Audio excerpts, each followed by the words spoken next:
Mr. Martin Ngatia, thank you very much for accepting once again to, give us an interview, and welcome to this interview. Thank you very much, Mr. Journalist. You are welcome. Elections are over in Kenya. It was rigged, and now NASA has gone to court. What is your take on election rigging? Thank you very much. First and foremost, I would like to congratulate the courageous Kenyan people who went to elections very early in the morning, and some of them went there the whole night. They never slept. They went there, they stood in the cold, waiting for the morning, in the morning to vote. And that's what happened. But election was rigged, as we have predicted. The Kenya Red Alliance has predicted exactly that. We even went further to tell the world and the Kenyan people that Uhuru Kenyatta and the butcher of Eldoret and Naivasha are not going to hand over power to Mr. Raila Odinga. And that's exactly what happened, what took place in this country. Today, after election being stolen, the opposition, NASA, under the leadership of Raila Amolo Odinga, has accepted to go to the courts. How do you win?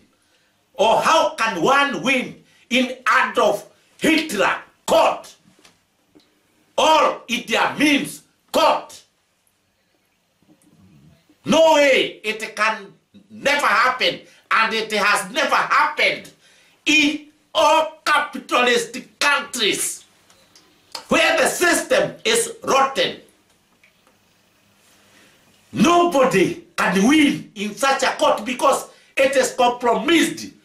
We, the last time, the last election of 2013, we saw where we knew, we all know, there is a ready telephone that a president calls the boss and it tells him, jail him, dismiss that case.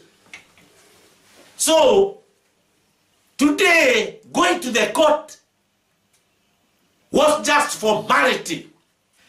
Let me tell you, gentlemen, ladies and gentlemen, over 43 million of Kenya oppressed tribes. If you can't stand up with your leaders, you will be oppressed and ruled and controlled by the Kikuyu ruling class elite dogs forever and ever. Believe me, that means Turkana oil will be sacked. All coast, lands, hotels, beaches will be controlled forever and ever. Mines in Taita Taveta, Kilifi, will be controlled forever and ever. Masai land will be occupied forever and ever. Sabulu lands will be controlled forever and ever because of your weakness and the weak leaders. I think time has come to say no. We have seen the killings. People who went to vote because the Kenyan people, the most resilient people, went to vote. Some of them never slept. They slept on the queue, waiting for the morning to come and they go and vote peacefully.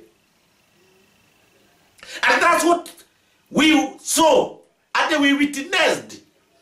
But after doing that, election was stolen using computer. Remember, in my video, I had told the opposition party, the NAS, to come with the plan B, because you cannot rely on plan A alone. You must have plan B. And this time, I don't know their plan B. Believe me, plan B was not to go to the court because they will lose. You cannot go to Mugabe's court. Sivaglai never went. The opposition in Zimbabwe took Mugabe to the court. That was Mr. Sivaglai, the opposition leader of Zimbabwe, former Rhodesia. He took Mugabe to the court, but that was silly because Mugabe, you cannot win in Mugabe's court. The same case applies to Kenya. Raila Odinga, Kalonzo Musyoka, and his team cannot win in Uhuru Kenyatta's court because the court, these corrupt judges are hardy pigs being led by this Kikuyu fat-assed woman, Joki Dongo, Kajwang and his group. They are the most corrupt because we saw them in 2013. There is nowhere in a non-capitalist system where leaders relinquish powers through easy that way. We are over 40 million oppressed people of this country. And believe me, Kenyans voted Raila. They have been thieving elections in this country. A rigged election should not be accepted. Kenyans must say no. And this time in Kenya, do not accept rigged election because this will continue in another 100 years. Remember, we are living in modern age where computers decide things for people. And then you gentlemen, if you are not going to wake up and they say no, Kikuyu ruling class dogs will continue ruling you forever and ever. Thank you very much. Aluta continua. Long live the resilient Kenyan people. Long live the Kenya-led alliance that cannot accept fascism in Kenya.